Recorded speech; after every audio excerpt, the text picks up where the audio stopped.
Most of us love to travel and discover new places, like for example Mumbai in India. Today I will speak to Sarah, who went there in 2010. Sarah is a founder of Cambridge-based charity called Born to be Beautiful. Let's see what she's got to say about her trip to Mumbai and how a simple cup of coffee can change somebody else's life.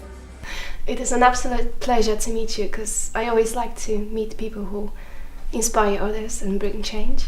So please tell us more about your trip to Mumbai in 2010, I believe. Yes, 2010 was the first time I'd ever been in India. I went with a friend to see a charity that was working out there, and we went into a safe house where they'd rescued some girls from trafficking and some girls who'd been sold into the slums, into the brothels by their parents. And these girls were very young, 14, 15. And I had daughters of my own the same age, and I remember thinking how their lives, the contrast of their lives. Why beauty therapy? Why did you actually went into beauty therapy? And what sort of effects it had on the young girls that you've worked with? I chose beauty therapy because I'm a beauty therapist. I trained at London College of Fashion in the 80s. And the interesting thing about beauty, which didn't immediately become aware of, was the fact that the people that we teach have been very badly traumatized. And when in beauty, it's a way of it's very touchy-feely. If I was going to do your nails, I'd have to hold your hand, and it reteaches positive touch. So where before touch has been a very negative and traumatic experience, it's a very gentle way of reteaching, reintroducing somebody in close proximity. So it doesn't just become a skill, a lifetime skill that you can actually feed yourself, feed your family, educate your children with. It becomes a skill that actually heals you as you go. And it tends to be, beauty is a very nurturing environment. You'll know yourself if you've ever had any beauty treatments. You feel nurtured after. And I just thought, if you give me just a nail file and a small pot of nail varnish, I can teach these girls a skill. And it really started from there. So they have to know about anatomy and physiology as well. It's not just painting nails. We do some little passions and goals. So we salt and pepper that through.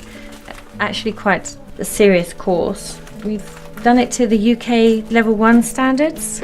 So hand washing in some countries, Africa and some parts of India, is a life-saving skill.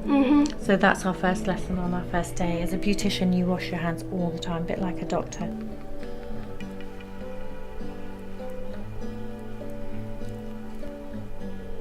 Yeah, this is the mum of these girls. She looks really young. She is, and if you'd seen her husband was probably 30 years older than her. Yeah, that's probably a common situation, isn't it? They get married after. Yeah, they can get married at 12. Yes. Yeah, really young. So it's not always the best fun for them. That's really their life, they're told they're useless from the day they're born. And this is from when I went back, these girls I trained, and then I said I'd come back and see how they're doing. And these girls had never ever been in a coffee shop. It was like a dream come true for them to go into the coffee shop. They were amazed that I even went back and kept my promise, because nobody had kept their promises to them before. So women actually have no place to go to ask for help. It's sort of like a vicious circle. Do you think that's sort of a common situation in Mumbai, or is an extreme situation? That is a common situation around the world.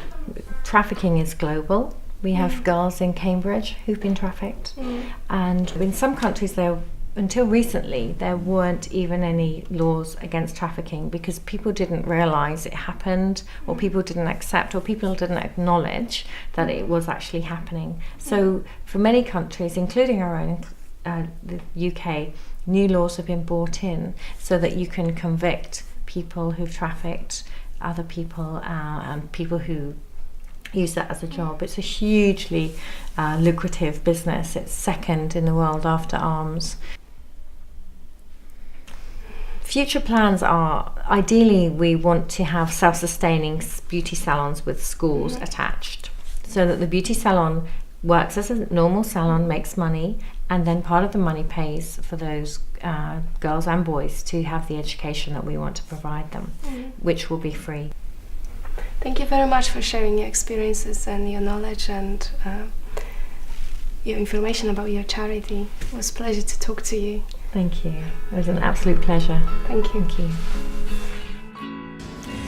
Thank you very much for watching. Please leave us a comment, and if you wish to get involved with Sarah's charity, please visit her website page, Born to Be Beautiful.